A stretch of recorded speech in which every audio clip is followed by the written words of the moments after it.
말씀 선포하겠습니다. 오늘 말씀의 제목은 많은 사람을 고치시다, 전도 여행을 떠나시다 라는 제목으로 말씀을 전하도록 하겠습니다. 오늘은 주연후 5주 혼외구원 푸시케 생명의 확장, 부흥에 관한 말씀입니다. 많은 사람을 고치시다, 전도 여행을 떠나시다 복음을 통해 푸시케 생명의 확장이 무엇인지, 그 부흥이 무엇인지를 예수님께서 몸소 보여주셨습니다. 29절 말씀해 보시면 회당에서 나와 곧 야고보와 요한과 함께 시몬과 안드레의 집에 들어가시니 라고 말씀하고 있습니다. 요 회당이라고 하는 것은 시나고게, 유대인의 회합 장소다라고, 유대교를 믿는 사람들을 유대인이라고 부릅니다. 그 유대인의 모이는 장소, 그 장소를 회당이라 부릅니다. 특별히 어떤 회당이냐라고 했을 때 지난주에 마가복음 1장 21절 말씀해 보시면 그들이 가버나움에 들어가니라, 예수께서 곧 안식일의 회당에 들어가 가르치시매라고 말씀하고 있어요. 여기 가버나움이라고 하는 동네로 들어가셨다라고 말씀하고 있죠. 그래서 여기 회당은 가버나움 회당이다라고 그렇게 보시면 됩니다. 그 가버나움 회당에서 나와, 이 가버나움이라고 하는 것은 어디에 있느냐, 갈릴리 이 바다에서 11시 방향, 북쪽으로 11시 방향에 있는 항구 도시입니다. 항구 도시인데 예수님께서 사역하신 대표적인 항구 도시, 그 도시가 바로 이 가버나움입니다. 예수님께서 가장 많이 사역하신 곳이 가버나움입니다. 그곳에서 나와라고 되어 있어요. 나오다라는 단어가 엑셀코마이라고 하는 단어인데 밖으로 나오다, 밖으로 떠나다라고 하는 뜻입니다. 그래서 회당에서 나왔다라고 하는 것은, 이 회당은 뭐냐 했을 때, 회당에서 나온다라고 할 때 회당이 뭔지를 알면 어디에서 나오는지, 어디에서 나와야 되는지를 알 수가 있습니다. 요한계시록 2장 9절 말씀해 보시면 회당이 눈에 보일 때는 회당인데 신앙적으로 볼 때는 이 회당이 이렇게 보입니다. 예수님께서 이렇게 말씀하셨습니다. 요한계시록 2장 9절 말씀해 보시면, 요한계시록 2장 9절 말씀입니다. 요한계시록 2장 9절 말씀 같이 한번 읽겠습니다. 내가 내 환난과 궁핍을 알거니와 실상은 네가 부요한 자니라. 자칭 유대인이라 하는 자들의 비방도 알거니와 실상은 유대인이 아니요 사단의 회당이라. 아멘. 여기 사단의 회당이다 라고 그렇게 말씀하고 있죠. 유대인의 회당을 지금 예수님은 뭐라고 말씀하시느냐, 사단의 회당이다 라고 그렇게 말씀하고 계시다라고 하는 것입니다. 그리고 또 한번 3장 9절 말씀, 요한계시록 3장 9절 말씀해 보시면, 보라, 사단의 회당 곧 자칭 유대인이라 하나 그렇지 아니하고 거짓말하는 자들 중에서 몇을 내게 주어 그들 놓아서 내 발 앞에 절하게 하고 내가 너를 사랑하는 줄을 알게 하리라 라고 말씀하고 있습니다. 여기도 보면 사단의 회당 곧 자칭 유대인이라 하나 라고 말씀하고 있죠. 그래서 유대인들이 모이는 장소, 그 유대교의 모임 장소를 회당이라고 하고, 그 회당을 예수님은 뭐라고 말씀하시느냐라고 했을 때 사단의 회당이다라고 그렇게 말씀하고 있습니다. 그래서 이 사단의 회당에서 하는 일은 뭐냐라고 했을 때, 눈으로 볼 때에는 하나님의 말씀을 가르치고 율법을 연구하고 그리고 배우는 곳, 그것을 전승하고 가르치는 곳, 여기가 바로 회당입니다. 그런데 이게 신앙적으로 영적으로 볼 때는 뭐냐라고 했을 때, 사탄의 체계를 공고히 하고 귀신 들린 자를 양산하는 장소, 그것이 바로 뭐냐, 그 당시에는 회당이 그 일을 하고 있었다라고 하는 것입니다. 그 일을 하다가 예수님께서 오시니까 그 예수님을 반대하고 하나님을 반대하고 대적하던 대표적인 사람들, 그 사람들이 바로 누구였다고요? 이 유대인들이었다. 이 회당에 모여서 하나님의 말씀을 연구하던 유대인들이 그 사두개인들과 바리새인들이 누구를 반대했다? 예수님을 반대하고 하나님을 대적하는 일을 했다라고 성경이 끊임없이 말씀하고 있습니다. 그래서 이 회당에서 나온다라고 하는 것은 조금 더 신앙적으로 표현하면 결국에 뭐냐라고 했을 때 그 회당, 지금으로 얘기하면 교회당입니다. 그 회당과 교회당에 묶여있는 사람들이요. 말씀이 없어서 묶여있는 것입니다. 말씀이 없을 때에는 율법으로 하나님께서 묶어두십니다. 그리고 감옥에 가두어 두십니다. 그런데 여기요, 회당에서 나오셨다라고 하는 것은 누구를 말씀하고 있는 것이냐라고 했을 때 그 묶여있는 사람들을 말하는 것이 아니라 말씀이 있는 사람들이요. 그래서 그 모든 구속에서 나와야 된다라고 하는 것을 성경이 말씀하고 있는 게 아닌가 싶습니다. 그때 뭐를 누리게 되느냐? 하나님께서 주시는 참된 자유를 누리게 된다라고 하는 것입니다. 회당에 묶여 있고 장소에 묶여 있고 사람에 묶여 있고 그 말에 묶여 있는 사람들이 너무나 많이 있습니다. 그런데 그것이 묶여 있을 때에는 당연히 작동을 해야 될 때가 있어요. 언제냐 했을 때 말씀이 없을 때요.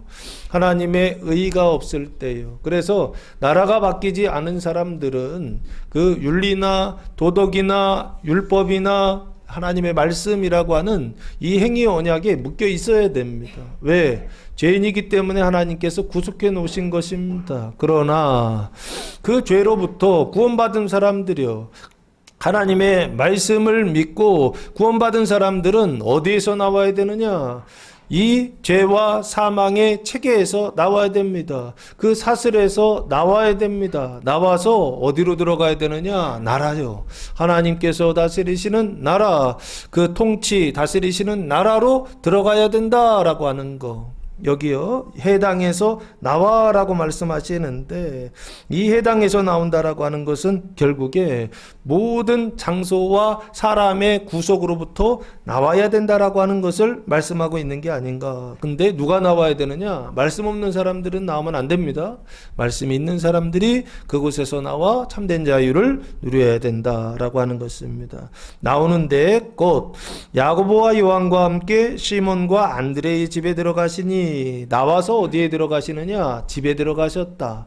근데 그 집이 누구의 집이냐? 시몬과 안드레의 집이다라고 그렇게 말씀하고 있어요. 거기 누구와 함께 들어가셨느냐? 야고보와 요한과 함께 들어가셨다라고 말씀하고 있습니다. 그러면 총 몇 명이죠? 예수님, 그리고 시몬과 안드레, 그리고 야고보와 요한, 그러면 총 5명 정도 되겠네요. 예수님이 계시고 4명의 제자들, 그 총 5명의 사람들이 시몬과 안드레의 집에 들어가셨다라고 말씀하고 있습니다. 요 4명, 이 5명의 사람들이요. 예수님도 마찬가지지만 이 5명의 사람들, 공동체라고 볼 수 있겠죠. 공동체가 하는 일은 무엇일까요? 뭐 하는 사람들일까요? 마가복음 1장 14절 말씀해 보시면, 요한이 잡힌 후 예수께서 갈릴리에 오셔서 하나님의 복음을 전파하여 이르시되라고 말씀하고 있습니다.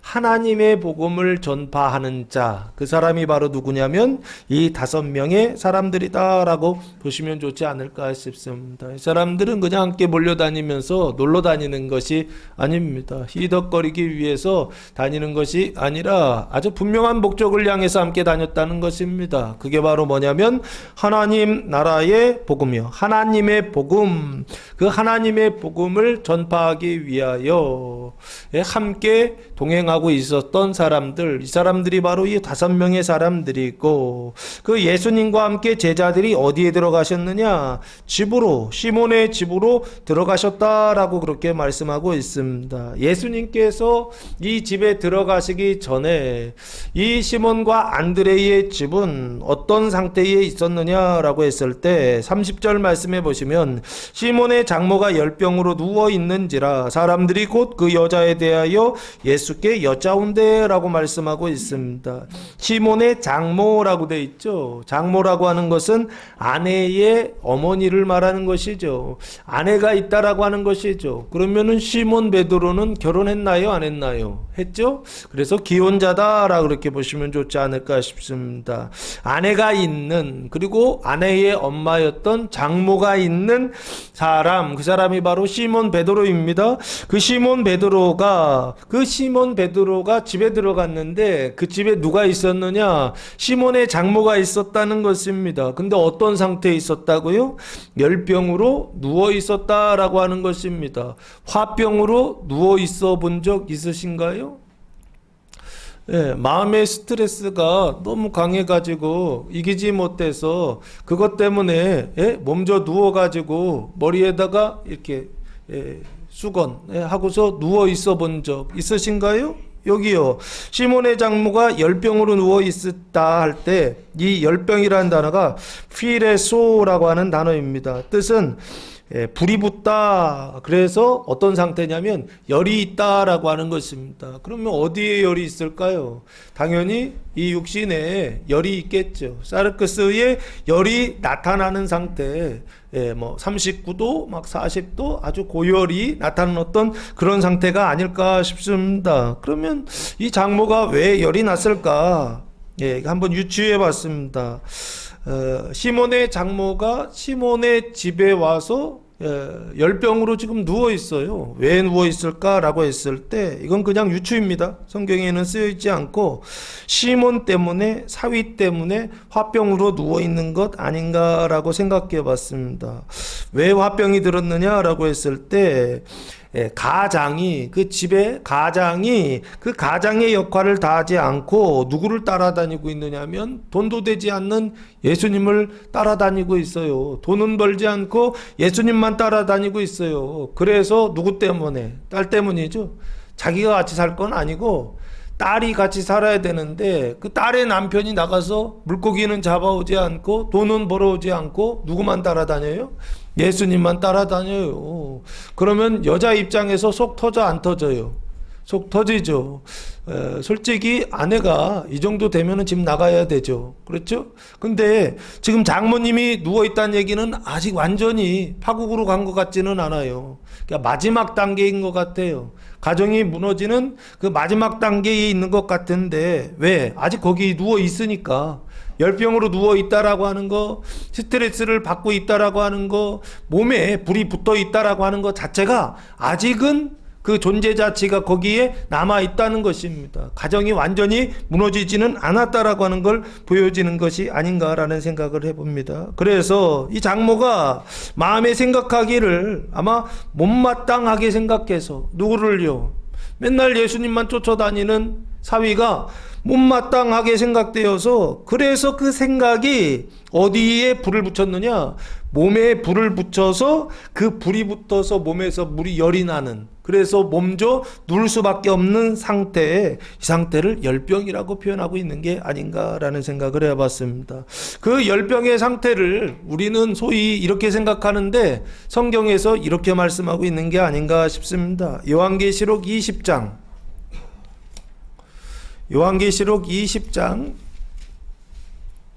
14절 말씀해 보시면 사망과 음부도 불못에 던져지니 이것은 둘째 사망 곧 불못이라라고 그렇게 말씀하고 있습니다. 보통 불못하면 사망과 음부도 들어가는 불못, 불못하면 우리 뭐라고 생각하냐면 불교식으로 지옥이다라고, 불이 타는 못이니까 지옥이다라고 그렇게 생각하거든요. 그런데 여기 둘째 사망이라고 하는 불못이 의미하는 내용을 보면 뭘 얘기하느냐라고 했을 때 몸에 불이 붙었다는 뜻이에요. 이 불못이라는 게. 이해되세요? 바다라고 하는 거 기억나십니까? 요즘 계속 바다 찬양하고 있지 않습니까? 그 바다는 뭐냐라고 했을 때 땅이 있고 그 땅에 이렇게 움푹 패인 곳에 뭐가 들어와 있느냐면 물이 들어와 있는 상태 있죠. 이게 바다잖아요. 이해되시죠? 그러면 땅이 있고 땅에 물이 이렇게 덮여 있어. 이걸 바다라고 한다면 덮여지지 않는 것을 묻, 땅이라고 그러잖아요. 그런데 그 땅에 뭐가 붙어 있느냐면 땅에 물이 있으면 바다라고 하는데 땅에 뭐가 있느냐면 불이 붙어 있다고요. 그걸 지금 뭐라고 하냐면 불못이다라고 그렇게 말씀하고 있는 게 아닌가라는 생각을 들었습니다. 이 불못이라고 하는 것, 둘째 사망이라고 하는 것은 결국에 뭘 얘기하느냐라고 했을 때 우리의 생각이 사망의 생각으로 인하여서 우리의 내적 자아가 후식괴가 그 사망의 상태에 완전히 사로잡혀서 그 사망의 문을 통하여서 뭐가 들어왔느냐, 영혼의 문이 열려서 그래서 몸에 불이 붙어 있는 상태예요. 영혼의 문이 열려서 사망이 그 몸속에, 소마라고 하는 우리의 몸속에 뭐가 붙어 있느냐면 불이 붙어 있는 그 상태를 지금 불못이라고 말씀하고 있는 게 아닌가. 그래서 불못은요, 죽어서만 가서 경험되는 것이 아니라 어디에서도 경험된다? 여기에서도 경험됩니다. 언제예요? 속 터질 때요. 언제예요? 마음의 스트레스가 가득해서 문이 열릴 때요. 언제요? 하늘의 문이 열려서 몸에 뭐가 붙느냐? 불이 붙는 상태예요. 이게 언제에 있느냐라고 했을 때 지금 여기에요. 내가 살아가고 있는 그 삶의 현장 속에요. 뭐가 있더라? 불못이 있더라는 것입니다. 둘째 사망이 나타나더라는 것입니다. 저는 제 아내가 속을 썩이지는 않는데 예전에 결혼하고 얼마 되지 않았을 때 너무 안 맞아가지고 안 맞는 부분들이 있더라고요. 그래서 제가 화가 나면은 문을 들어 눕지는 않고요. 들어가가지고 문을 걸어 잠고서 하루 종일 성경 봅니다. 그러고 나면 조금 풀리더라고요. 그 얘기는 무슨 얘기입니까? 내 마음대로 안 될 때, 내 생각대로 안 될 때, 못마땅하다라고 생각될 때, 내가 나쁘다라고 생각될 때, 그 문을 통하여서 뭐가 열린다고요? 하늘문이 열려서 하늘에 불이 떨어진다고요. 그래서 그 불이 어디에 붙어 있느냐? 그 바다에 붙어 있고 그 땅에 붙어 있는 그 상태예요. 그것을 뭐라고 표현하고 있느냐? 불못이다라고 그렇게 표현하고 있는 게 아닌가. 인생을 살아가면서 이 불못을 경험하는 사람들이 있습니다. 인생을 살아가면서 이 불못 속에서 괴로워하는 성도들도 있습니다. 왜 이런 현상이 일어나느냐라고 했을 때 못마땅하게 생각하는 것입니다. 그 사망의 생각들을 품고 어떻게 하느냐, 문을 열어서 그 하늘의 문을 통하여서 불이 들어오는 거예요. 불이요. 그래서 열병에 누워있는 상태, 이것을 둘째 사망 불못이라고 표현하고 있는 게 아닌가. 후식계 사망의 생각이 몸에 불을 붙여서 그래서 영적으로 불이 붙어 있는 이 상태를 지금 열병이다라고 눈에 보이는 표징으로 말씀하고 있는 게 아닌가 싶습니다. 그래서 열병으로 누워있을 때 사람들이 곧 이 여자에 대하여 예수님께 이야기했다라고 그렇게 말씀하고 있습니다. 예수님께 말했다라고 하는 것은 집안에 장모가 있는데 그 장모가 지금 아파서 누워 있습니다라고 예수님께 아뢰는 것이죠. 어찌 보면은 보고하고 또 어찌 보면은 좀 고쳐주십사 하고 요청하는 것이 아닌가라는 생각을 해봅니다. 31절 말씀해 보시면 나아가사 예수님께서 가까이 가셔서 그 손을 잡아 일으키시니 열병이 떠나고 그 여자가 그들에게 수종드니라 라고 말씀하고 있습니다. 예수님께서 가까이 나아가서 그 손을 잡으셨 그러면 그 손은 누구의 손이에요? 장모, 시몬의 장모의 손이죠. 어떤 상태에 있었던 열병으로, 육신적으로 보면은 열병으로 누워 있었던 시몬의 장모의 그 손을 잡았다라고 되어 있죠. 이게 정신적으로, 신앙적으로, 이게 영적으로는 후식계 사망의 생각에 사로잡혀 있는 시몬의 장모의 손을 잡아 어떻게 하셨다? 일으키셨다라고 지금 성경이 말씀하고 있죠. 일으키다라고 하는 것은 에게이로라고 하는 단어입니다. 에게이로는 깨우다, 다시 일으키다라고 하는 단어입니다. 그래서 12살 된 딸이 있었죠. 그 해당장 야이로의 딸인가요? 12살 된 그 딸을 예수님께서 일으키실 때, 죽었던 딸을 살리실 때 어떻게 하시죠? 일어나라 라고 말씀하시죠. 그때 말씀하셨던 단어가 이 에게이로라고 하는 단어입니다. 죽었던 딸을 살리실 때에 사용했던 단어가 에게이로예요. 그래서 에게이로는 주로 성경에서 언제 사용하느냐? 일어나다, 다시 일으키다, 그리고 죽음에서 다시 살리시다 라고 하는 뜻으로 사용될 때 이 에게이로라고 하는 단어를 사용합니다. 여기요, 열병으로 누워 있었던 그 사망의 상태에 사로잡혀 있었던, 그래서 여차하면 돌아가실 수도 있는 어떤 그런 병중에 있었던 장모의 손을 잡아서 어떻게 하셨다고요? 일으키셨다는 것입니다. 일으키시니까, 예수님께서 일으키시니까 뭐가 떠났다? 열병이 떠났다라고 하는 것입니다. 이 열병이라고 하는 것은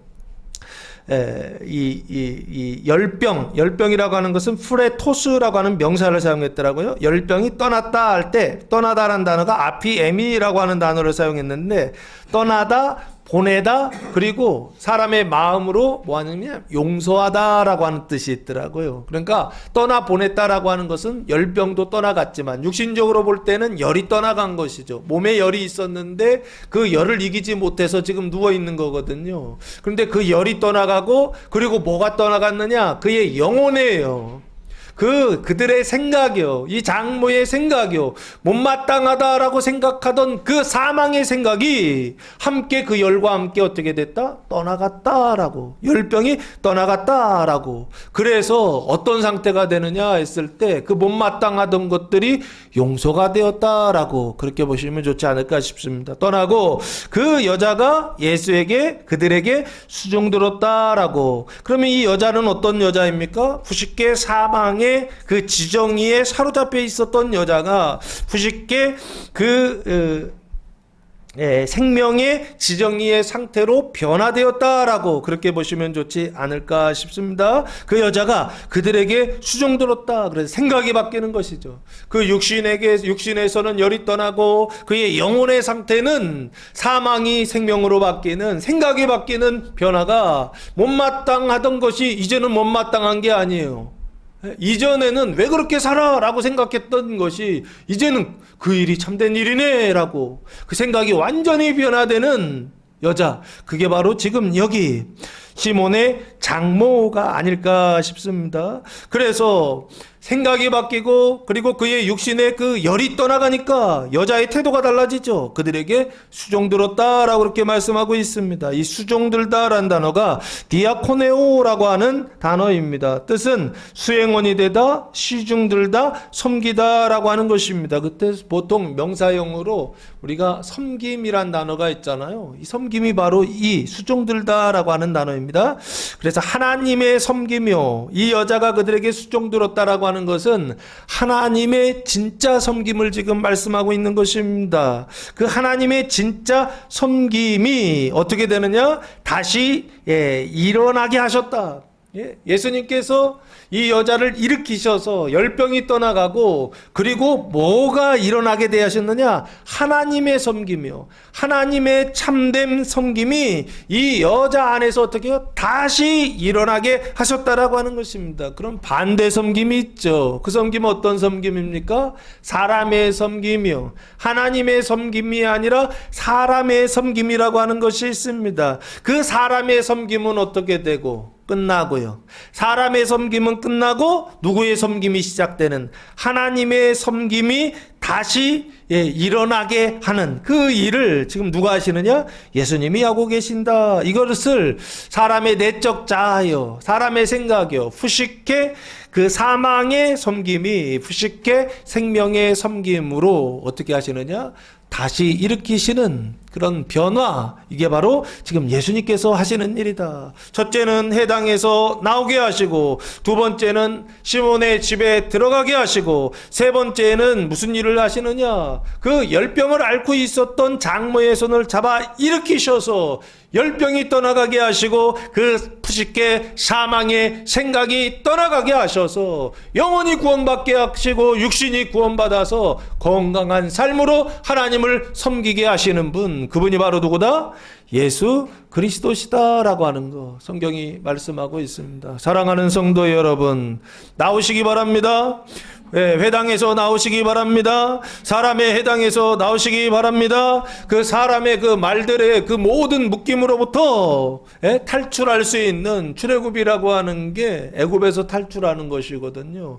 그 애굽의 문화, 그 애굽의 그 지배, 그 애굽의 그 통치로부터 나오는 것을 출애굽이라고 합니다. 여기요, 회당에서 나오는 것이 마치 그 출애굽의 언약이 성취되는 것처럼 푸시케 사망의 생각에서 나와 푸시케 생명의 생각으로 들어갈 수 있는 성도들 되시기를 예수님의 이름으로 축복합니다. 그래서 회당 안에 들어가서 회당을 변화시키시고, 그리고 그것에서 또 나오셨어요. 예수님이 나오셔서 어디를 들어가느냐? 시몬의 집에 들어가시죠. 그 시몬의 집도 사망의 상태에 있어요. 푸시케 사망의 상태와 소마 사망의 상태가 믹스되어져 있는 상태예요. 그래서 몸에 뭐가 붙어 있느냐? 불이 붙어 있다고요. 불이요. 예? 여러분의 몸에 불이 붙어 있다고요. 여러분의 가정에 불이 붙어 있다고요. 여러분의 남편과 여러분의 아내와 여러분의 자녀들 그 몸속에 불이 붙어 있다고요. 보시기 바랍니다. 예? 불이 붙어 있는 것들을 보시라고요. 예? 왜 이렇게 내 말을 안 들어? 예? 왜 그렇게 사는 거야? 예? 그렇게 하면 안 돼! 라고 할 때 그 사람을 보면서 우리가 이야기하는 거 아닙니까? 근데 그 사람만 보지 마시고 그 사람의 그 영혼의 상태요, 푸시케의 상태요, 내적 자아 상태요, 상태가 사망의 상태에 사로잡혀서 그 문이 열려서 불이 떨어졌다라고 하는 것이요. 이걸 보시기 바랍니다. 예? 열병으로 누워있다라고 하는 것처럼 어떤 생각에 잡혀서 누워있다라고, 예? 삶의 습관이 완전히 무너져서 누워있다, 육신적인 그 몸의 습관들이 완전히 무너져 있는 사람들이요, 그런 모든 중독으로부터 무너져 있는 사람들이요, 다시 일으키시는 분, 그분이 바로 누구시다? 예수님이시다라고 성경이 말씀하고 있습니다. 사랑하는 성도 여러분, 푸시케 사망의 생각에서 푸시케 생명의 생각으로 일으키시는 분, 그 영혼을 구원하시고 그리고 그의 몸속에 그 불이 붙어 있는 사람들의 그 불을 어떻게 열병이 떠나가게 하시는 분, 그분이 바로 누구시다? 예수 그리스도이시고, 그분이 이번 한 주간 나오게 하실 것입니다. 그리고 시몬의 집에 들어가실 것입니다. 그리고 마지막 그 손을 잡아 일으키셔서 열병을 떠나가게 하심으로 푸시케 사망의 생각을 완전히 끝장내실 것입니다. 할렐루야. 주님이 일하실 때 주님 하지 마십시오. 주님 너무 힘듭니다. 너무 괴롭습니다. 저는 견딜 수가 없습니다. 그만하십시오 하는 것이 아니라 주님 도와십시오 하면서 성경 읽으시기 바랍니다. 성경을 읽으시기 바랍니다. 하나님의 말씀을 읽어서 천사들이 와서 주님과 함께 막 내 영혼의 수술을 하실 때 내 몸속에 붙어있는 그 불을 하나하나 다 잘라내셔야 될 거 아니에요. 뽑아내셔야 될 거 아니에요. 우리 가정 속에 붙어있는 불들을 막 뽑아내셔야 될 거 아니에요. 주님이 그 일들을 하실 때 주님도 하십시오. 괴롭지만 힘들지만 주님 더 하셔서 영혼을 구원하시고 그 몸을 구원하시고 온 가족이 구원을 받는 역사가 일어나게 하옵소서. 집이 구원을 받고 가정이 구원받는 일들을 보게 하옵소서. 힘써 기도하면서 마음으로는 기도하시고 눈으로는 성경을 보시기 바랍니다. 그래서 주님도 일하실 수 있도록 힘써 동역할 수 있는 주의 일들을 감당할 수 있는 성도들 되시기를 예수님의 이름으로 축복합니다. 두 번째는 32절 말씀해 보시면 저물어 해질 때에 라고 말씀하고 있습니다. 모든 병자와 귀신 들린 자를 예수께 데려오니 저물어 해질 때라고 돼 있죠. 시간을 얘기하는데 어떤 시간입니까? 물리적인 시간을 지금 말씀하고 있어요. 저물어 해질 때, 이 해라고 되어 있잖아요. 저물어 해질 때, 그때면 언제인가요? 보통 이스라엘은 6시 정도, 지중해거든요. 6시 정도 된다라고 그렇게 보시면 좋을 것 같습니다.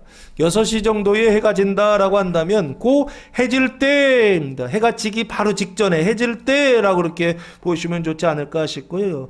그 해가 진다, 저물어 해질 때에 신앙적인 시간이 있어요.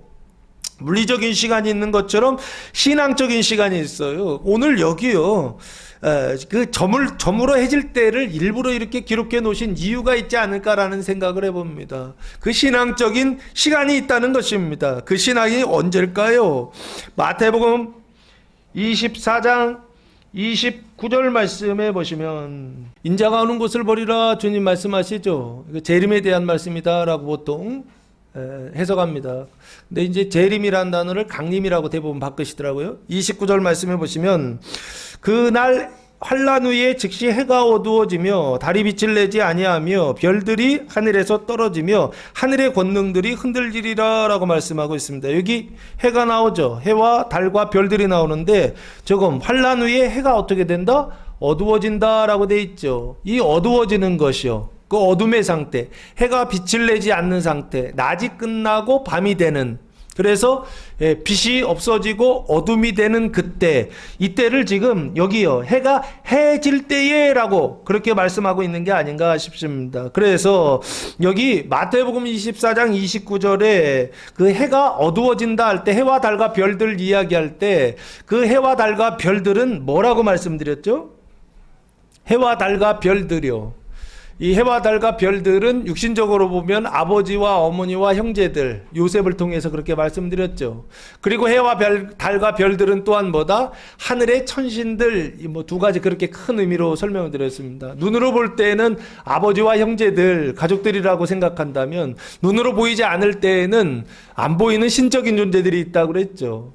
해와 달과 별들은 어떤 존재냐 했을 때 신적인 하늘의 천신들을 말한다라고 그렇게 말씀드렸었죠. 여기요, 어쨌든 그 두 가지를 다 포함해서 그 아버지요, 해라고 하는 것이 그 아버지요, 아버지가 아들에게 전승하는 그 사망의 생각들이요, 그 전통적인 사람들의 생각이 끝나는 때, 그때를 지금 저물어 해질 때라고 그렇게 말씀하고 있는 게 아닌가요 싶습니다. 그래서 모든 사람들이 생각하는 어떤 생각, 공통적인 어떤 생각들이 있습니다. 그 생각들 중에 여러 가지가 있죠. 그 중에 대표적인 게 뭐가 있을까요?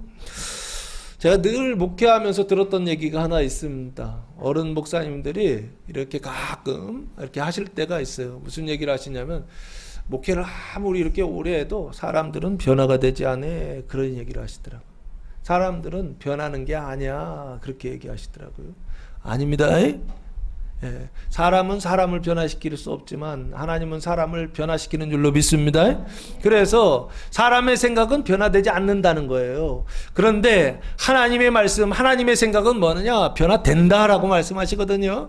어쨌든 여기요, 해가 저물어 해질 때에 라고 하는 것은 사람들의 생각이요, 어떤 전통적인 생각이에요. 한 사람의 생각이 아니라 모든 사람들이 생각하는 어떤 것이라고 한다면, 그때에 모든 병자와 귀신 들린 자를 예수께 데려오니라고 그렇게 말씀하고 있습니다.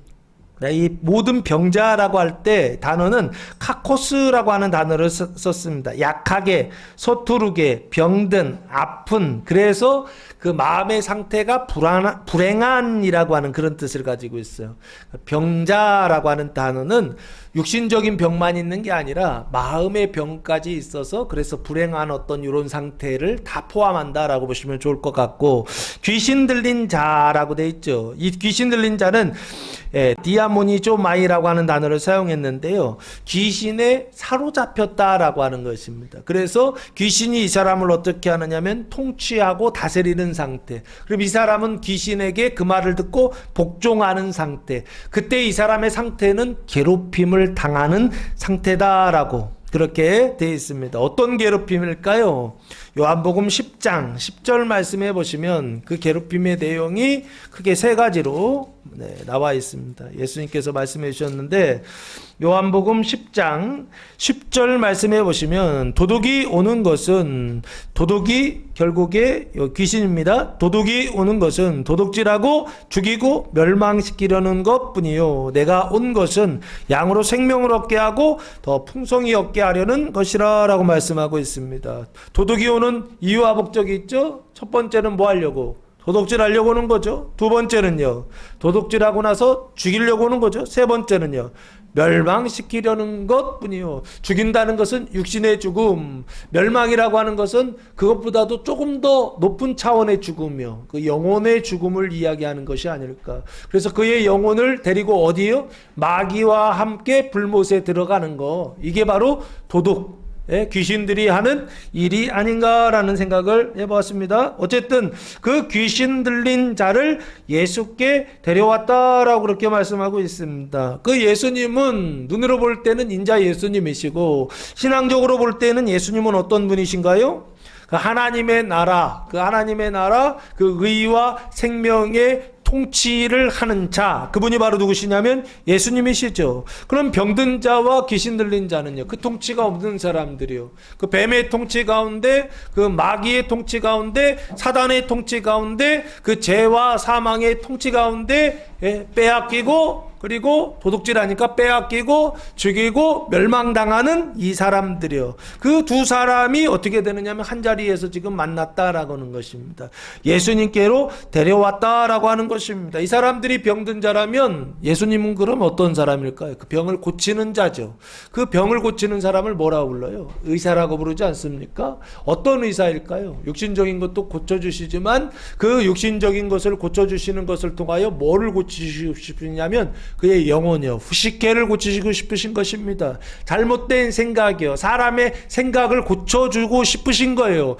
좋은 것을 나쁘다라고 인식하고 하나님의 일을 마귀의 일이다라고 대적하는 생각이요, 그 생각을 어떻게 하시고 싶으셨느냐? 고쳐주시는 분이요, 그분이 바로 누구시냐면 예수님이시다. 영혼의 의사가 되시는 그 예수님께로 데려왔다라고 하는 것입니다. 그러면 당연히 뭐 해야 돼요? 치료하고 고치는 일을 해야 되겠죠. 열심히 성경 읽으시기 바랍니다. 예수님께로 데려가서 내 영혼을 말씀으로 데려가고 예수님께로 데려가서, 그래서 예수님께서 의사가 되셔서 내 영혼을 치료하실 수 있도록 열심히 성경 읽으시기 바랍니다. 다른 거 보지 마시고 성경 열심히 읽으세요. 다른 것들은 조금씩만 보시고 참고만 하시고 진짜 그런가 확인만 하시고, 진짜 우리가 주력하고 힘써야 되는 일은 뭐냐? 성경을 보는 일이다. 열심히 성경을 보셔서, 그래서 예수님께 나아가서 영혼의 의사가 되시는 예수님의 치료를 받을 수 있는 성도들 되시기를 예수님의 이름으로 축복합니다. 그래서 여기요, 저물어 해질 때에 라고 할 때 언제 이 병든 자들을 예수님께 데려오냐? 해질 때 데려와요, 대부분요. 이 해질 때는 결국에 언제냐라고 했을 때 낮이 끝나고 밤이 시작되는 때죠. 그럼 그 낮이 뭘까라고 했을 때 세상의 낮으로 보겠습니다. 그 뱀의 낮으로 보겠습니다. 그러면 이 낮이 끝난다라고 하는 것은 사람의 방법과 수단과 희망이 끝장나고 뭐가 시작되는 때냐 면 절망이 시작되는 때라고 보시면 좋지 않을까. 밤이 시작된다라고 하는 것은 뭘 얘기하느냐라고 했을 때 하나님의 방법과 수단이 시작되고 부어지는 그 은총의 시간, 그 시간이 바로 언제냐 했을 때 해가 질 때요. 그 밤이 시작될 때요. 인생의 어둠이 시작될 때요. 인생의 깊은 밤이 시작될 때요. 그 어둠은 우리에게, 우리 영혼에 있어서 나쁜 게 아니다라고 하는 것입니다. 말씀이 있는 사람들에게는 그 인생의 어둠이 무엇으로 작동하느냐? 주님께로 나아가는 수단으로 작동하여 영혼의 치료자가 되시는, 영혼의 의사가 되시는 주님께 나아가서 예수님께 치료받는 시간, 그 시간이 바로 언제냐면 사람의 시간이 끝나고 하나님의 시간이 시작되는, 세상의 낮이 끝나고 천국의 그 빛이 시작되는, 여기요, 저물어 해질 때가 아닌가라는 생각을 해보았습니다. 사랑하는 성도 여러분, 그 전에 오시면 더 좋고요. 네, 사람의 방법과 수단 다 써보고 안 돼서 주님께 오는 거, 이게 사람들의 대표적인 모습이고, 우리 예수 믿는 사람들, 특별히 성경 있는 사람들은 그 전에, 해질 때 주님께 오는 것이 아니라 그 전에 3시에 오고 12시에 오고 9시에 오고 언제 오셨든 간에 그 오셨을 때, 그때 영혼의 치료자가 되시는 예수님께 나아가서 깨끗하게 고침받는 성도들 되시기를 예수님의 이름으로 축복합니다. 그래서 빨리 오세요. 빨리 오세요. 빨리 오시는데 교회로 오시는 거 좋습니다. 교회로 오시는 것도 좋아요. 근데 가장 좋은 건 어디로 가느냐? 예수님께로 가는 겁니다. 그 예수님께로 가는 게 뭐냐? 성경으로 가는 겁니다. 말씀으로 더 가는 것입니다. 요한복음 1장 1절에 태초에 말씀이 계시니라. 그 말씀이 하나님과 함께 계셨으니 그 말씀이 곧 뭐다? 하나님이시다. 말씀이 뭐다? 하나님이다. 그 말씀이 어디 기록되어 있다고요? 성경에 기록되어 있다고요. 그래서 성경을 볼 때 누구를 만나느냐? 하나님을 만나고, 성경을 볼 때 누구에게 가는 것이냐? 하나님께 가는 거예요. 예수님께 가는 거예요. 예수님께 가서 영혼의 치료자가 되시는, 의사가 되시는 예수님께서 뭐 해주시나? 고쳐주시는 일이라고요. 내 안에 내 푸시케가, 내적 자아가, 지정의가 어떻게 되느냐? 완전히 부패하고 타락해 있단 말이에요. 그걸 어떻게 해요? 배배 꼬여져 있는 내 마음의 그 생각들을 주님께서 깨끗하게 풀어주신다고요. 고쳐주신다고요. 열병이 떠나가게 하시고, 내 생각이요, 자기 의를 주님께서 하나님의 의로 바꾸시는 시간, 그 시간이 언제냐? 저물어 해질 때다라고 하는 것입니다. 저물어 해질 때 나쁘다 생각하지 마시고, 저물어 해질 때 내 인생의 어둠이 깊이 찾아왔을 때, 아, 하나님께서 나를 부르시는구나. 그 부르심의 소망을 가지고 주님께로, 성경으로 열심히 달려가는 성도들 되시기 바랍니다. 33절 말씀해 보면 온 동네가 그 문 앞에 모였더라라고 그렇게 말씀하고 있습니다. 모든 이 동네라고 하는 것이 시몬과 안드레의 동네 사람들이거든요. 그 시몬과 안드레는 어디 사람이냐라고 했을 때 벳세다 사람이다라고 성경이 그렇게 말씀하고 있습니다. 한번 아까 제가 안 찾아드렸죠. 요한복음 1장 44절 말씀해 보시면 고향이 나와 있습니다. 1장 44절입니다. 빌립은 안드레와 베드로와 한 동네 벳세다 사람이다라고 그렇게 말씀하고 있습니다. 이 벳세다라고 하는 것은 갈릴리 북쪽 한시 방향에 있습니다. 한시 방향에 있는 어촌 마을이고요. 그리고 이 지역은 어떤지, 상부 요단강이 들어오는 마을, 요단강이 바다로 들어가는 그 마을이 바로 어디냐면 요 벳세다라고 하는 것입니다. 그래서 뭐가 많느냐면 물고기가 많아요. 물고기가 많은 지역이 바로 이 벳세다다라고 보시면 좋지 않을까. 온 동네가, 모든 벳세다 사람이 그 문 앞에 모였더라라고 말씀하고 있습니다. 그 문이라고 돼 있죠. 그럼 여기는 시몬의 문이죠. 시몬의 집이죠. 그리고 장모가 있었던 그 문, 그 고침받았던 그 문 앞에, 앞이라고 하는 것은 집 문이 있고 그 집 바깥에란 얘기죠. 바깥에 모여 있었다라고 그렇게 말씀하고 있습니다. 눈으로 볼 때는 문입니다. 근데 이 문이 무엇을 말하고 있느냐라고 했을 때 마가복음 13장 29절 말씀해 보시면,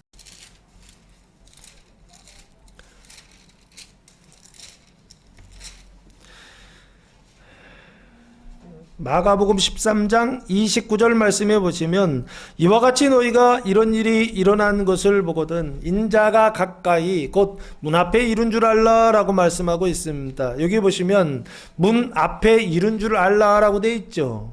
그렇죠? 그럼 누가? 인자가 가까이 이른 줄 알라라고, 지금 인자가 예수님입니다. 그 예수님이 결국엔 누구를 얘기하느냐? 하나님을 말씀하시는, 하나님이 가까이 오셨다는 것입니다. 이런 일이 있는 것을 보거든 하나님이 가까이 오셨다. 무화과 나무 위에 비유 말씀하셨죠. 안에서 그 재난의 징조와 대환란 말씀하시고 나서 이런 일이 일어나는 일들이 보거든 뭐가 가까이 오셨다? 인자의 재림, 인자의 강림이 가깝다라고 하는 것을 어떻게 알라는 것입니다. 시대의 표징을 통해서 알라라고 그렇게 말씀하신다고요. 여기 온 동네가 그 문 앞에 모였다라고 하는 것은 예수님이 그 문 안에 계시고, 그리고 그 집 안에 계시고, 그 문을 열고 나오시면 어떻게 해요? 주님이 가까이 오셨다라고 하는 것을 아는 그 문입니다. 그리고 이 문을 사도행전 14장 27절 말씀해 보시면, 인자가, 그래서 이 문은 인자가 들어가시는 문이죠. 가까이 왔다라고 할 때 들어가시는 문이고, 그리고 이 문을 통하여 뭐가 시작되느냐? 하나님 나라 천국이 시작되는 문이다라고 보시면 좋지 않을까. 그리고 이 문은 어떻게 열리느냐? 사도행전 14장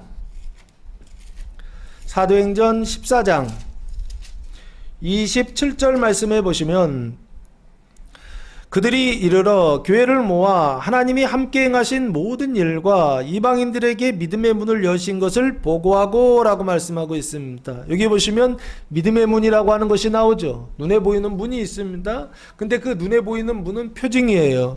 그 표징을 통하여서 눈에 보이지 않는 문을 지금 말하고 싶은 거예요. 그 눈에 보이지 않는 문은 뭐냐? 하나님이 들어오시는 문이요.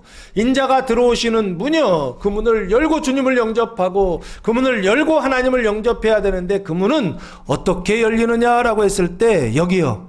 믿음의 문을 여셨다라고 말씀하고 있습니다. 믿음으로 하늘의 문이 열리는 줄로 믿습니다. 믿음으로 우리 영혼의 문이 열리는 줄로 믿습니다.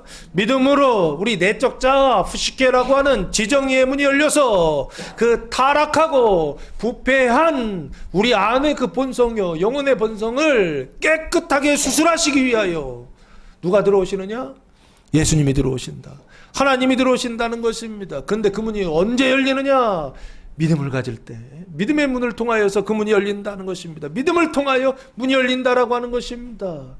그래서 그 문을 통하여 주님 들어오시면 그때부터 그 영혼은 뭐가 되느냐? 하나님 나라가 되고 잃어버렸던 낙원이 회복되고, 그리고 뭐가 다시 회복되느냐? 잃어버렸던 하나님의 형상이 회복된다는 것입니다. 왜 그렇죠? 예수 그리스도는 하나님의 형상이시기 때문에 그렇습니다. 하나님의 형상은 누구시냐? 예수 그리스도시다라고 말씀하고 있어요. 결국에 아담이 타락해서 하나님의 형상을 잃어버렸다고 할 때 잃어버린 건 결국에 뭘 잃어버린 것이냐? 예수 그리스도를 잃어버렸던 것입니다. 하나님의 형상이 되시는 예수 그리스도를 잃어버렸는데 그 문이 확 열려요. 믿음을 통하여, 말씀을 통하여 그 문이 확 열려요. 그때 누가 들어오시느냐? 하나님의 형상이 되시는 예수 그리스도께서, 영혼의 의사가 되시는 예수 그리스도께서 들어오셔서 내 푸시케, 내적 자아의 지정이요, 지성과 감성과 의지를 타락한 것에서 믿음으로, 그리고 부패한 것에서 거룩한 것으로 깨끗하게 고쳐주시는 분, 예수 그리스도, 그분께서 들어오신다라고 하는 것입니다. 그래서 그 문 앞에 모였다라고 그렇게 말씀하고 있죠. 지금 그래서 이 문 앞에 모여 있다라고 하는 것은 이렇게 보시면 좋지 않을까라는 생각을 해봤습니다. 지금 시몬과 장모 안드레의 집이 있죠. 그 집 안에는 예수님이 계시고, 그리고 제자들 4명이 있죠. 시몬과 안드레와 야고보와 요한이 있죠. 그리고 하나 더 있죠. 시몬의 장모가 있죠. 근데 이 장모는 어떤 장모요? 하나님께서, 예수님께서 고쳐주신 장모죠. 열병이 떠나간 장모죠. 그래서 뭐가요? 문이 열려서, 그 영혼의 문이 열려서 뭐가 그 안에 들어가 있느냐면 하나님의 그 의와 생명이 들어갔죠. 이것을 영광이라고 그럽니다. 하나님의 생명이 그 안에 들어갔을 때 그것을 영광이라고, 우리가 하나님의 생명을 볼 때에는 영광이라고 보입니다. 그래서 이 집은 무슨 집이 됐느냐? 사망의 집에서 생명의 집이 되었고, 그리고 이 집은 무슨 집이 되었느냐? 그래서 어둠의 집에서요, 지금 영광의 집으로 바뀌어졌다라고 하는 거 보이시나요? 그러면 이 집은 영광의 집이 되었습니다. 그렇죠? 그런데 그 바깥에는 어떤 상태예요? 집 안은 영광의 집이 되었는데 바깥에는 어둠으로, 사망으로 가득한 어떤 이런 상태예요. 이게 성경에 기록되어 있죠. 어디에 언약되어 있습니까? 이 그림이 출애굽기 40장에 그려져 있습니다. 출애굽기 40장 34절 말씀해 보시면, 하나님께서 십계명 주시고 성막을 지으라 말씀하시고 모세가 그 성막을 다 지었어요. 짓고서 40장에 하나님께 봉헌합니다.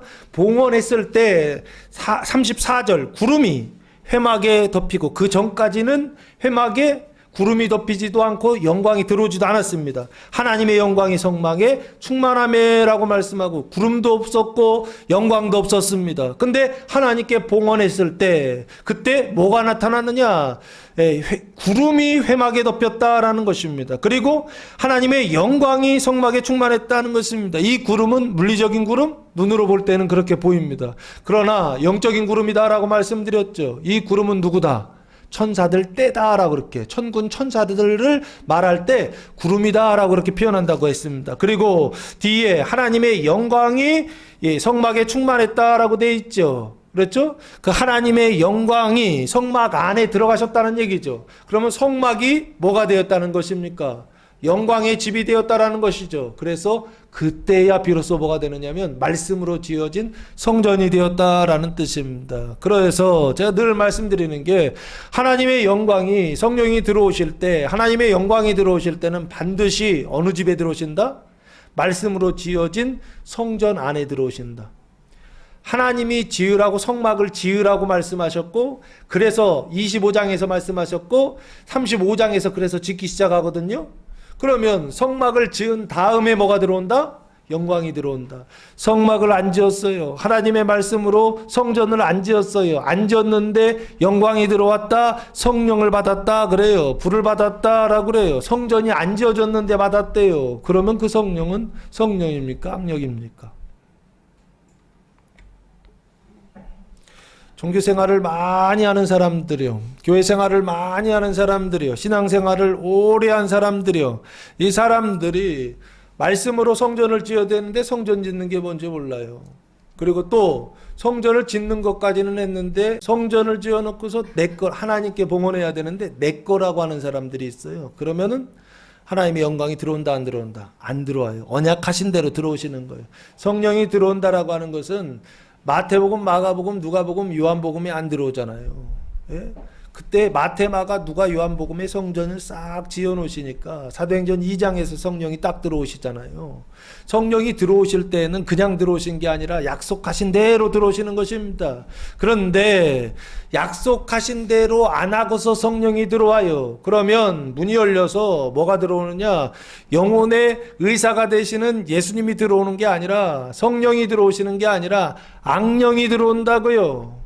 사단이 들어온다고요. 뱀들이 쏟아져 들어온다고요. 그래서 사람의 그 내적 자아라고 하는 그 마음의 상태, 영혼의 상태에 그 그릇 안에 뭐가 가득하느냐면 뱀들이 늑실합니다. 그런데도 몰라요. 왜 모를까요? 그게 하나님이라고 착각하고 있기 때문에 그렇습니다. 절대 그렇지 않습니다. 34절 말씀해 보시면 예수께서 각종 병이든 많은 사람을 고치시며 많은 귀신을 내쫓으시되 귀신이 자기를 알므로 그 말하는 것을 허락하지 아니하시니라 라고 말씀하고 있습니다. 예수께서 각종 병이든이라고 돼 있죠. 이 병든 상태예요.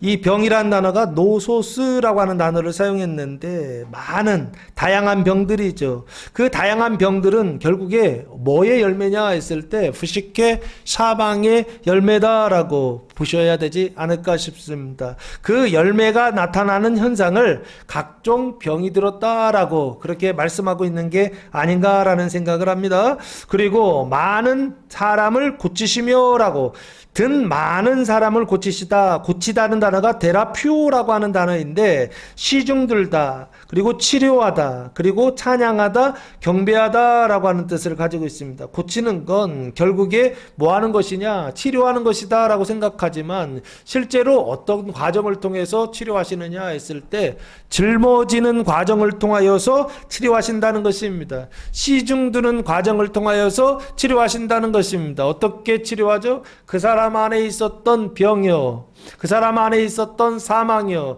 그 사람 안에 있었던 그 죄와 사망을 예수님이 어떻게 하신다고요? 짊어지셔서 그래서 그 병을 고쳐주신다라고 이사야 선지자가 말씀하고 있죠. 그것처럼 지금도 똑같이 그런 현상들이 일어나고 있습니다. 여기 고쳐주시다라고 하는 건 시중드는 거예요.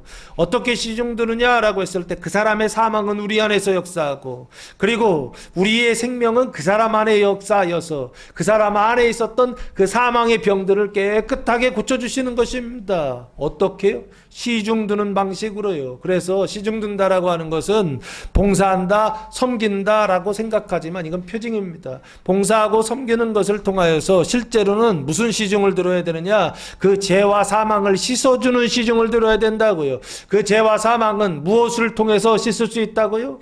우리의 어떤 행동이나 우리가 하는 어떤 일들을 통하여 되는 게 아닙니다. 무엇을 통하여 죄와 사망을 씻는다고요? 오직 하나님의 말씀이요. 성령을 통하여서만 뭐를 씻을 수 있다? 그 사망을 씻을 수 있다. 그래서 내적 자 후식회 안에 있는 그 사망을 어떻게 씻어주시느냐라고 했을 때 사망을 가져와서 씻어주시는 것입니다. 여기 많은 사람을 고쳐주셨다라고 그렇게 말씀하고 있어요. 그 안에 있었던 사망을 가지고 와서 씻어주시는 것입니다. 그리고 많은 귀신을 내쫓으시며 라고 그렇게 말씀하고 있습니다.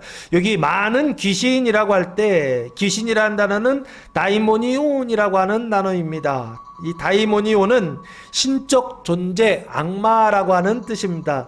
그 신적인 존재 있죠. 물리적인 존재가 아니라 신적인 존재입니다. 그 많은 귀신을 쫓아내셨다라고 할 때 그 귀신이 있죠. 여러 귀신들이 있는데 그 귀신의 이름이 나와 있어요. 그 귀신의 대표적인 이름이 뭐냐면 귀신의 왕. 귀신의 왕이 있죠. 바알, 세불. 바알이라는 단어와 세불이라는 단어. 그게 무슨 뜻인지 아십니까? 똥파리의 왕이란 뜻입니다. 어쨌든 그 귀신의 왕, 그 왕을 성경에서 뭐라고 말씀하고 있느냐? 요한계시록 20장. 요한계시록 20장 2절 말씀해 보시면 용을 잡으니 곧 옛뱀이요 마귀요 사단이라 잡아서 1000년 동안 결박하여 라고 그렇게 말씀하고 있습니다. 여기 용이 나오고 옛뱀이 나오고 마귀와 사단이 나오죠. 다 동일한 존재입니다. 그 신적인 존재를 지금은 용이고 과거에는 옛뱀이고 이 용이나 뱀이 하는 일은 뭐냐 했을 때 마귀, 사단 중상모략하고 대적하는 일, 이 직위를 가지고 있는 존재들, 이것을 사단 마귀라고 그렇게 표현하고 있습니다. 이것이 언제 있었죠? 그 옛 뱀이 언제 시작됐죠? 창세기 3장. 창세기 3장 1절 말씀해 보시면 그런데 뱀은 여호와 하나님이 지으신 들짐승 중에 가장 강교하니라. 뱀이 여자에게 물어 이르되 하나님이 참으로 너희에게 동산 모든 나무의 열매를 먹지 말라 하시더냐라고 그렇게 말씀하고 있습니다. 여기 보시면 뱀이 나오죠. 그 하나님이 지으신 들짐승 중에 가장 강교하다라고 있죠. 그럼 뱀이 들짐승이죠. 그 뱀이 들짐승인데 어디 안에 있는 들짐승이다? 에덴 동산에 있는 들짐승이죠.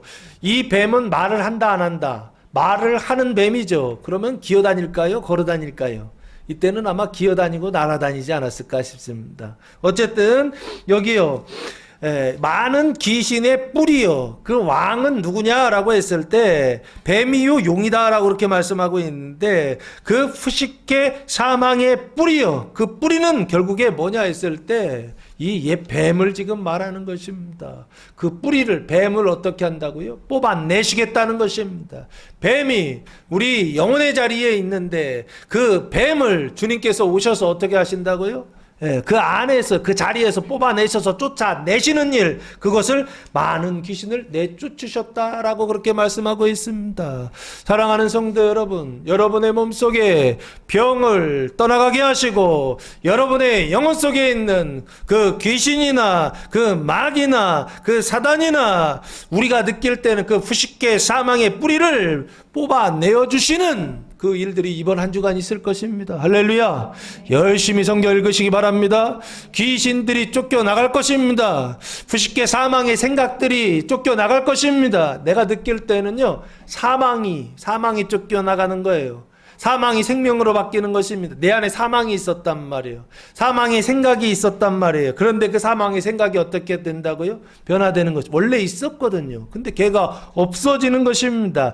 그래서 많은 귀신을 내쫓으시되 귀신이 자기를 알므로 그 말하는 것을 허락하지 않았다. 병을 고치시고 귀신을 내쫓으시고 그리고 나서 세 번째 하신 일은 뭐냐면 금지하시죠. 귀신이 자기를 알므로 그 말하는 것을 허락하지 않았다라고 그렇게 말씀하고 있어요. 귀신이 아니까 귀신도 어떻게 해요? 널리 이렇게 알리고 다니면 얼마나 좋겠어요. 근데 예수님은 어떻게 하셨다고요? 나쁘다 인식하셨죠. 예수님은 귀신이 말하는 것이 나쁘다라고 생각하셔서 어떻게 하셨다고요? 금지. 지금 말하는 것을 허락하지 않으셨다라고 하는 것은 입 다물어라 라고 얘기하신 것이죠. 맞죠? 그러면 여기요. 귀신이 자기를 아는 거, 이걸 뭐라고 그랬죠? 귀신이 예수를 아는 것이죠. 그리고 귀신이 예수를 아는 거, 이게 신앙 아닌가요? 영생은 뭐다? 하나님과 하나님께서 보내신 자를 믿는 거, 그것이 바로 영생이다라고 성경이 계속 말씀하고 있지 않습니까?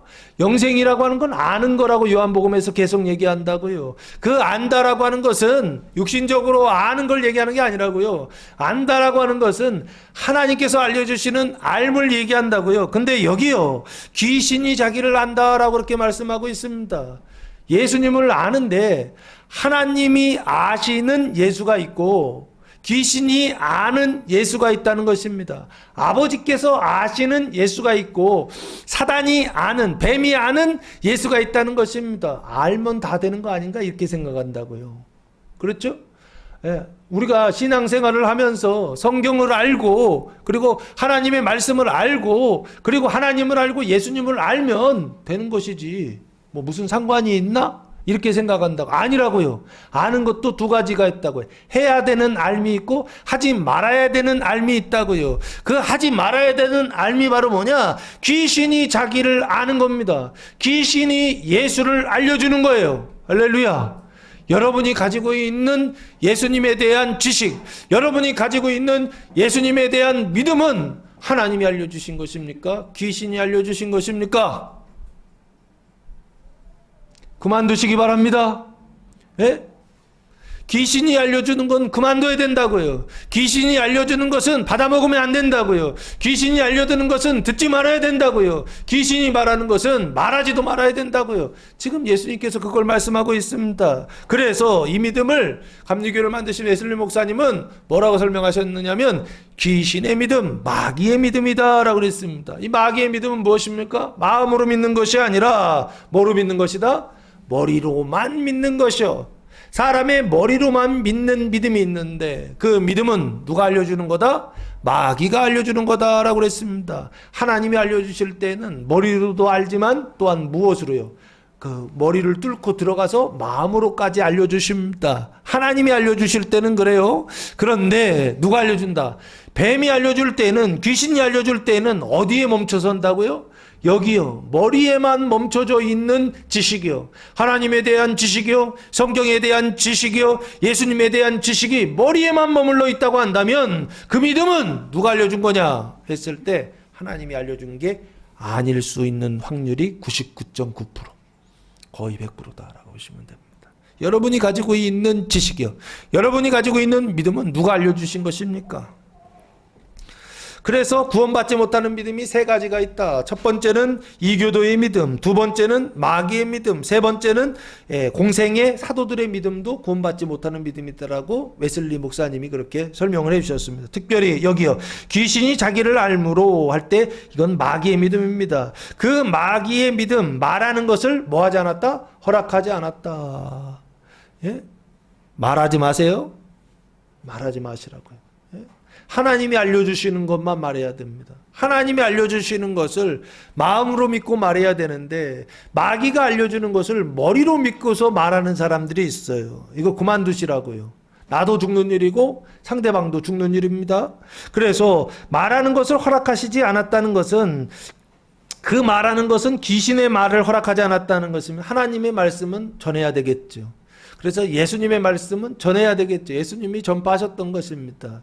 그런데 지금 귀신의 말은 어떻게 하더라고요? 금지하시더라고요. 이게 지금 예수님께서 하시는 일입니다. 허락하시지 않았다는 것입니다. 귀신의 말을 아는 것, 귀신의 말을 듣고 믿는 것 허락하지 않았다는 것입니다. 허락하지 않았다. 언제예요? 언제 허락하지 않았다? 시작할 때가 저물 때라고 그랬죠. 밤입니다. 밤새 허락하지 아니하셨다는 것입니다. 왜 그렇죠? 귀신이 말하는 것을 듣고 아는 것이요. 머리로 아는 것은 뭐다? 믿음이 아니고 타락이다라고 그렇게 말씀드렸습니다. 귀신의 말을 듣는 건 뭐다? 타락이다라고 했던 것입니다. 대표적인 타락이 있죠? 귀신이 말하는데 명분은 하나님의 말씀을 말해요. 그러면 이거는 믿음입니까? 타락입니까? 타락입니다. 스님이 성경을 말해요. 그러면 이것은 믿음입니까? 타락입니까? 스님이 천주교의 성당에 오셔가지고 스님이 성경을 가르치시더라고요. 머리를 빡빡, 진짜 스님이세요. 그분은 머리만 민 게 아니고. 근데 성경을 가르치세요. 그러면 그거는 믿음인가요? 타락인가요? 하나님이 알려주시는 건가요? 지금 뱀이, 귀신이 알려주는 건가요? 아시겠습니까? 오히려 공부 많이 하는 사람들이 어떻게 합니까? 네? 뭐 심리학이라고 그럴까요? 그리고 철학이라고 그럴까? 사람의 철학이라고 그럴까요? 인문학이라고 그럴까요? 이런 거 공부 많이 하는 사람들이 훨씬 더 많이 합니다. 교회보다 그 사람들 말 듣는 게 훨씬 더 좋습니다. 근데 그게 인터넷에 많이 올라와 있습니다. 무슨 철학 박사, 무슨 문학 박사 해가지고서 박사님들이 인터넷에서 강의를 얼마나 많이 하는지. 근데 그분들이 인문학만 강의하면 당연인데 요즘은 성경을 강의하시더라고요. 예? 목회자도 아니에요. 목사도 아니에요. 예? 심지어는 교회도 안 다녀요. 그런데도 뭘 하더라고요? 성경을 가르치더라고요. 그럼 생각해 보세요. 명분은 하나님의 말씀을 가르치는 것이니까 좋은 거다 하고 받아 먹으면 된다, 안 된다? 절대 안 됩니다. 또 그게 너무 좋다고 해가지고서 무슨 증문즉답이라고 그러나요? 그 현장에 가가지고 어느 사모님이 또 질문을 하시더라고요. 제가 깜짝 놀랐어요. 목사님 사모님이 인생에 문제가 있어서 스님한테 질문을 해요. 그랬더니 스님이 답을 주더라고요. 아, 그렇군요. 아멘 하고 가시더라고요. 제가 아주 웃겨서 죽는 줄 알았습니다. 그게 지금 우리의 현실이라고요. 무슨 현실이요? 명분만 맞으면, 올바른 소리만 하면, 하나님의 말씀을 하면 다 하나님의 말씀으로 받아들인다고요. 아니라고요. 중요한 건 누가 말하느냐라고요. 누가요? 지금 귀신이 말했을 때는 주님께서 금하신다고요. 그러나 하나님이 말씀하실 때는요, 하나님이 천사들을 통하여 그 그리스도의 상태에 있는 사람들이 말할 때는요, 금하실 필요가 없는 것이죠. 더 전파해야 되겠죠. 이해되십니까? 예, 우리가 좀 생각해 볼 필요가 있다라고 하는 것입니다. 중요한 것은 뱀이 말할 때는 이건 타락이라고요. 타락이라고 하는 것은 낙원으로 올라가야 될 사람들이 계속 떨어져서 어디까지 떨어지느냐? 불못까지 떨어지는 것입니다. 영벌까지 떨어지는 것입니다. 둘째 사망까지 떨어지는 거라고요. 근데 그 둘째 사망까지 떨어지는 것도 모르고서 떨어진다고요, 성도들이요. 이런 어처구니 없는 일이 어디 있습니까? 왜 그렇다고요? 분별의 기준이 잘못되어 있기 때문에 그래요. 하나님의 말씀만 말하면 되지, 그런 거예요. 좋은 말씀만 말하면 되지, 그런 거예요. 선한 말만 하면 된다는 거예요. 그런 게 어디 있습니까?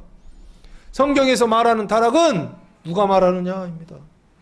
뱀이 말을 한다고요. 사단이 말하고 마귀가 말을 한다고요. 자, 그래서 두 번째는요, 귀신을 쫓아내셨다라고 하는, 영혼의 상태를 고치셨다라고 하는 것에 강조점을 둬서 말씀을 드렸습니다. 첫 번째는 병을, 육신의 병을 고쳐주시고, 두 번째는 귀신을 쫓아내시고 정신을 깨끗하게 하시고, 마지막 세 번째입니다. 35절. 새벽 아직도 밝기 전에 예수께서 일어나 나가 한적한 곳으로 가사 거기서 기도하시더니라고 그렇게 말씀하고 있습니다. 새벽 아직도 밝기 전이다라고 되어 있습니다. 그럼 밤새 일하셨다는 얘기죠. 그리고 나서 새벽이 됐어요. 근데 아직 밝기 전이다, 해가 뜨기 전이다라는 얘기죠. 그러면 아직 어떤 상태예요? 어둠이다라는 얘기죠. 그 전에 예수님이 일어나셔서 기상하셨다는 얘기죠. 그래서 밖으로 나가신 것이죠. 그 집 밖으로 나가서 한적한 곳으로 가사라고 그렇게 말씀하고 있어요. 한적하다라는 단어가 에레모스입니다. 성경에서는 광야다라고 그렇게 번역했던 곳입니다. 뜻은 고독한, 버려진, 황량한, 외로운 곳이요. 그 장소가 눈에 보이는 물리적인 어떤 장소일 수도 있고, 그게 내 몸의 상태라고 한다면 내 몸이 광야입니다. 내 인생이 광야입니다. 내 영혼의 상태가 광야라고요. 내 영혼이 고독하고 버려지고 황량하고 외로운 상태예요. 이게 광야의 상태가 아닌가. 그래서 인생은 광야 같다라고 비유적으로 표현할 때 있지 않습니까? 실제로 그렇습니다. 그래서 광야라고 하는 것은 어떤 것이냐? 강수량, 비가 내리는 것보다 증발량 올라가는 것이 더 많아요. 그래서 늘 어떤 상태냐? 물이 없다는 게 아니에요. 물이 있어요. 근데 물은 있지만 항상 어떤 상태예요? 물이 부족한 상태예요. 그 상태로 계속, 물이 있지만 부족한 상태로 계속 더 없어지는, 갈급해지는 어떤 상태예요. 이거를 광야다라고 그렇게 말씀하고 있습니다. 사랑하는 성도 여러분, 여러분의 상태가 광야 아닌가요? 여러분의 몸의 상태가 광야 아닌가요? 여러분의 그 영혼의 상태가 광야 아닌가요? 그 내적 자아가 죄와 사망의 상태에 있지 않은가요? 하나님의 말씀이 있지 않고 오직 뱀의 말들만 가득한 그런 상태에 있지 않은가요? 시몬의 장모가 그랬고, 지금 여기요 온 동네 사람들이 그랬고, 지금 우리들도 똑같이 그냥 좋은 말씀, 훌륭한 말씀, 선한 말씀만 들으면 되지, 뭐 이런 식으로 생각하는 거 아닌가요? 그래서 승천하는 것이 아니라 타락하고 있으면서도 타락하는 것을 모르고 즐거워하고 있지는 않으신가요? 내가 광야다. 그 광야에 누가 찾아오신다? 지금 예수님이 찾아오신다라고 그렇게 말씀하고 있습니다. 일어나셔서 나가셔서 한적한 곳으로 가사 거기서 뭐 하신다? 기도하신다. 광야로 찾아오셔서 기도하시고, 내 인생의 광야로 찾아오셔서 기도하시고, 내 육신의 광야로 찾아오셔서 기도하시고, 내 후식해요 내적 자아의 그 광야에 찾아오셔서, 물이 없는 생명이 없는 그 사망의 생각밖에 없는 그곳에 찾아오셔서 나를 위해서 기도하시는 분, 그 예수 그리스도를 믿으시기 바랍니다. 예수님께서 무슨 기도를 하실까요? 건강을 위해서 기도하실까요? 자기의 가정을 위해서 기도하실까요? 아니면 복받기 위해서 기도하실까요? 자녀들을 위해서 기도하실까요? 예수님 무슨 기도를 하셨을까요? 하나님 나라 전도하는 일들을 위하여 기도하시지 않았을까 싶습니다. 하나님 나라가 후식계 생명의 길입니다. 그 후식계 생명의 길을 위하여 기도하시지 않았을까라고 저는 그렇게 생각합니다. 36절이요. 우리의 기도도 이런 기도가 됐으면 좋겠습니다. 네, 그냥 복을 받기 위한 기도 이것도 하세요. 10%만 하시고 한 90%는 하나님 나라가 임하는 길이요. 그 전도하는 그 길이요. 그 길을 위하여 예수님처럼 기도할 수 있는 교회와 성도들 되시기를 예수님의 이름으로 축복합니다. 36절 시몬과 및 그와 함께 있는 자들이 예수의 뒤를 따라가. 그럼 함께 있는 자들은 야고보와 요한과 안드레 플러스 있다고 한다면 시몬의 장모 정도 되겠죠? 예수의 뒤를 따라갔다라고 되어 있어요. 이 따라갔다라고 하는 것은 수색하다라고 하는 뜻이 있더라고요. 사냥하다, 수색하다, 그래서 따라갔다. 37절 만나서 이르되 모든 사람이 주를 찾나이다 라고 말씀하고 있어요. 예수님을 만났죠? 그리고 나서 말을 합니다. 모든 사람들이 밖에 있었던, 집 바깥에 있었던 후식계 사망의 상태 속에 있었던 그 어찌 보면요, 이 사람들도 화병 속에 있지 않았을까? 누워있지만 않았을 뿐이지 실제적으로는 그 사망의 통치 가운데에서 그래서 그것으로 인하여 병이 든 상태, 화병 속에 있지 않았을까 싶습니다. 이 사람들이 주를 찾나이다 라고 그렇게 말씀하고 있어요. 찾다라고 하는 단어가 제테오라고 하는 단어인데 구하다, 열망하다 라는 뜻입니다. 무엇을 구했을까요? 요한복음 6장 26절 말씀해 보시면 예수께서 대답하여 이르시되 내가 진실로 진실로 너희에게 이르노니 너희가 나를 찾는 것은 표적을 본 까닭이 아니요 떡을 먹고 배부른 까닭이로다 라고 말씀하고 있습니다. 오병이어의 기적을 보여주셨거든요. 6장 1절에서. 그리고 나서 예수님 하신 말씀입니다. 생명의 떡 말씀하시는데 너희가 나를 찾는 이유는 표적을 보고 하나님 나라의 표적을 보고 나를 지금 구하는 것이 아니라 뭐를 구하는 거예요? 떡을 먹고 배불러서, 그래서 늘 어떤 상태예요?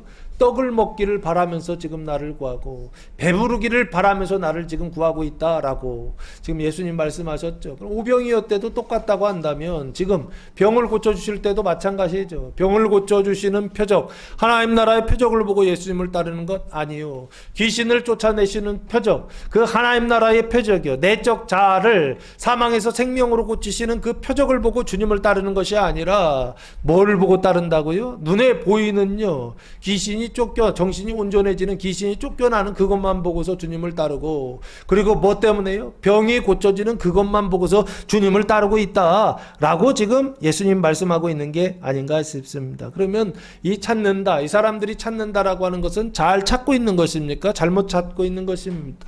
잘못 찾고 있는 것이죠. 이렇게 찾으면 승천할까요? 타락할까요? 이게 타락합니다. 그래서 예수님은 이 사람들을 좀 무시하십니다. 그리고 나서 38절 이르시되 우리가 다른 가까운 마을들로 가자. 제자들에게 말씀하십니다. 거기서도 전도하리니 내가 이를 위하여 왔노라 하시고 예수님 오신 이유와 목적을 아주 분명하게 말씀하세요. 전도하러 오셨다라고 말씀하고 있습니다. 우리가 다른 가까운 마을들로 가자라고 되어 있습니다. 가까운 마을들 할 때 이 마을이라는 단어가 코모폴리스라고 하는 단어를 사용했습니다. 이 코메라고 하는 단어와 폴리스라고 하는 단어의 합성어인데요. 코메는 성읍이 없는 마을을 얘기합니다. 성읍이라는 것은 울타리가 없다는 얘기입니다. 마을에 울타리가 없다는 얘기입니다. 그리고 폴리스라고 하는 것은 성벽으로 둘러싸인 도시입니다. 그럼 이 마을들이라고 하는 것은 성벽이 없는 마을, 성벽이 있는 마을, 그 모든 마을을 통틀어서 코모폴리스라고 하는 합성어를 만들어 놨더라고요. 마을들로 가자라고 되어 있습니다. 이 마을의 영적인 상태는 어떤 상태입니까? 타락한 상태이죠. 부식해 사망의 종로로 타는 상태, 그 사람들이죠. 그래서 그것에 사로잡히면 뭐가 된다고요? 불못이 된다고 그랬죠. 지옥이 된다고 그랬죠. 그게 눈으로 나타나는 표징은 뭐라고요? 열병이다라고요. 그 열병의 상태가 귀신 들린 상태다라고. 상태다라는 것입니다. 사로잡혔다는 게 아니라 귀신의 상태다라고 그렇게 보시면 좋지 않을까 싶습니다. 거기로 가자라고 말씀하세요. 가시기 바랍니다. 더러운 곳으로, 부정한 곳으로 가시기 바랍니다. 가증한 곳으로 가시기 바랍니다.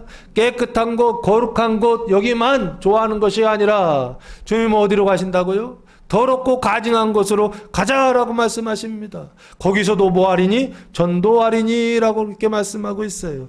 이 전도라고 하는 것은 캐리소라고 하는 단어입니다.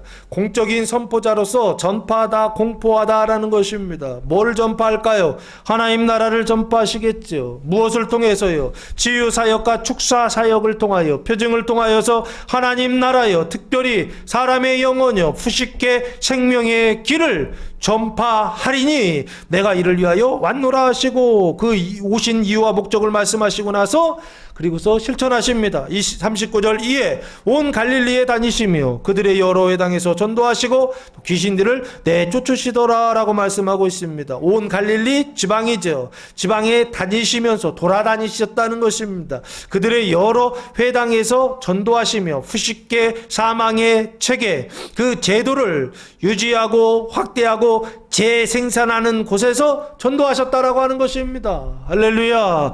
전도하시기 바랍니다. 하나님의 나라를 전파하시기 바랍니다. 그래서 이 전도라는 것이 전자가 전할 전자에 도자가 길도자입니다.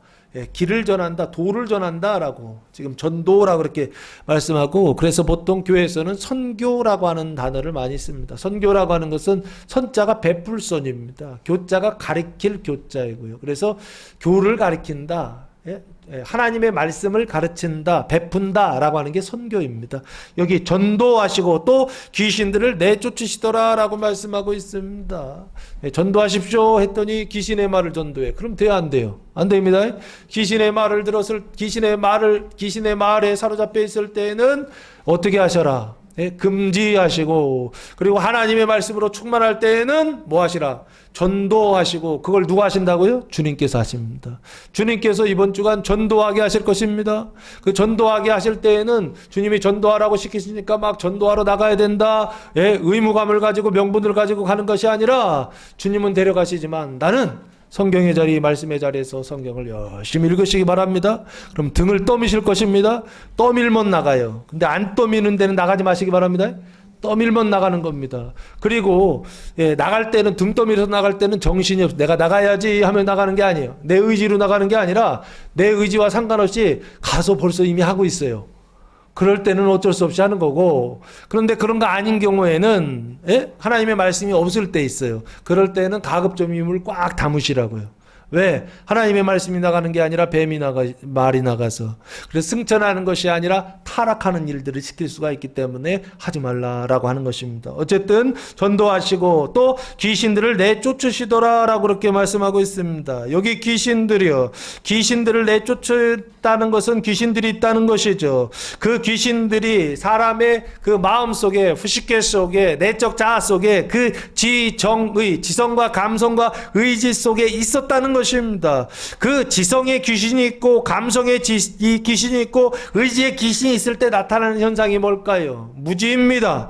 그리고 미움입니다. 그리고 절망입니다. 절망이요. 그 귀신들을 무지와 미움과 절망을 어떻게 하신다? 내쫓으신다. 내 마음속에 미움이 있어요. 내 마음속에 시기와 질투가 있어요. 그러면 내 안에서 뭐가 작동하고 있다? 귀신이 작동하고 있다라고 생각하시면 됩니다. 귀신의 상태 속에 정도의 차이는 있지만 귀신의 상태 속에 있다는 것입니다. 하나님의 말씀이 아니라 귀신의 말이 작동하고 있다라고 그렇게 생각하시면 됩니다. 그래서 어떻게 하신다고요? 주님께서 그것을 내쫓으시더라. 푸시케 사망을 없애시다라고, 무지와 미움과 절망을 없애셨다라고 그렇게 말씀하고 있습니다. 근데 장소가 어디냐? 그들의 여러 회당에서 없애셨다. 그들의 여러 회당이 어디인가요? 갈릴리 지방이죠. 그 갈릴리 지방은 이방의 갈릴리다라고 그랬죠. 그 이방의 갈릴리는 어디냐라고 했을 때 그 이방의 갈릴리 바다죠.